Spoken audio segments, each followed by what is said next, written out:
Hey, what's up everyone? My name is Nigel Bajos, and today I'm going to be showing you guys the settings that I use for shooting video on the Panasonic G6. Now, if you haven't heard about this camera before, I did a very poorly lit video about how much I like this little camera, specifically because of its price point and the great quality 1080p that it gives you. So if you haven't seen that, I'll put a card right up here, but let's just jump into the best settings for shooting video on this little camera. All right, so the first thing that we're gonna do is make sure that our dial is set on M video, so the manual video dial here. And then we're gonna go just straight into our menu. And we're gonna scroll to motion picture, the motion picture menu. So the first thing you wanna do is scroll down to the fourth little tab and make sure that your exposure mode is on M. And that's gonna give you manual adjustments for all of your settings on the camera. And let's start up at the very top. And as far as photo style, now this is gonna be basically your picture profile. So I'm gonna show you guys how to create that right now. So the first thing you're gonna do is go into custom. So these are the settings that I use that give me the most dynamic range. I set my contrast all the way down to -5. I set my sharpness to just 0.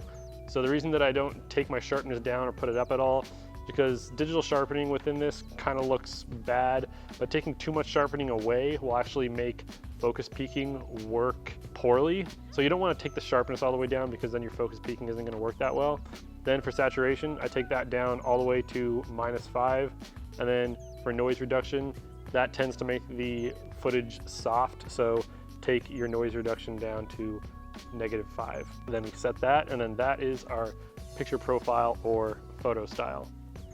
And the next one is rec format. Now, this is just gonna be your codec or your recording format that you record into. For most of the videos that I've shot on my YouTube channel, they've been shot in AVC HD. Now, I've talked about how much I dislike AVC HD, but it does give better quality than the MP4, and the audio quality in AVC HD is superior to the MP4 as well. So I choose AVC HD. If you want to shoot 60p, it's better to shoot it in MP4. The 60p in AVC HD just doesn't look as good as the MP4 file. So for 60p, shoot in MP4. But for everything else, 24p, shoot in AVC HD. So that brings us to our next option, is the rec quality. And I always shoot in AVC HD 1920 by 1080, 24p, 24 megabits per second. So then you want to go to your focus mode, and you can have it on autofocus single or manual focus. Those are the two that I use the most. If I'm shooting with manual glass, I'll just keep it on manual focus. But if I have a native Panasonic lens, I usually just keep it on autofocus single, so I can just half press to focus on whatever's in the middle of my frame, and then that's how I'll get my focus. So right now I have a Panasonic 14mm on here, so I'm just gonna keep it on autofocus single. Then the next tab is gonna have continuous autofocus. Continuous autofocus on the Panasonic cameras just is not good, so don't even mess with that. Eye dynamic, keep that off. Eye resolution, keep that off. Those are just gimmicky features that you don't need to worry about. Rec highlight, this is kind of like zebras, but not really. This will show you what's overexposed in your image, but I don't really like to use that. I prefer histograms because they're just a little bit easier to look at, as opposed to having, you know, all of the blown out highlights like blinking in your footage. So I like to keep that off. Extended teleconverter. Now this is something that's actually kind of cool. What this will do is it'll actually crop into your sensor and give you a telephoto shot, even if you have a prime lens on like this.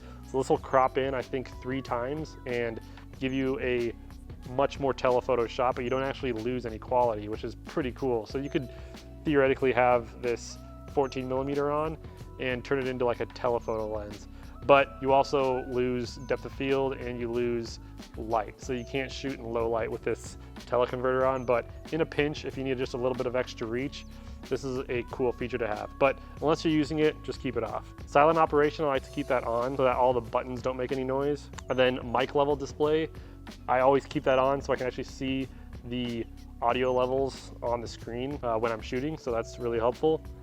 And then my mic level adjustment, this is just where you can control the gain of your mic. Now, for 90% of the stuff that I've done on YouTube with this camera, I've kept it on level 1 because I've been using mics like the Comica VM10 or the Comica WM100 wireless system that work really well with the Panasonic G6. But if you're using a mic that is not as sensitive, you might need to, up the audio gain a little bit, but I always keep it just set at level 1. And then special mic, that's just if you're using a Panasonic proprietary mic. And then the wind cut, I always keep that off. If I'm gonna need to cut wind, I'll use something that's actually designed for it, like this for a windscreen. So yeah, that's basically all for that menu. Now let's scroll down to the second custom menu. So there's 8 pages here, so I'm gonna try to get through them really quickly, and I'll just cover the things that you really need to know. So on the first page here, I like to keep the shutter autofocus on so that I can half press to get my focus. And then here on the second page, all you really need to worry about is make sure that your eye sensor is on if you want it on. If you're never gonna use this eye sensor, you can turn it off and just use the LCD on the back. Here on the third page, you have 3 pretty important things.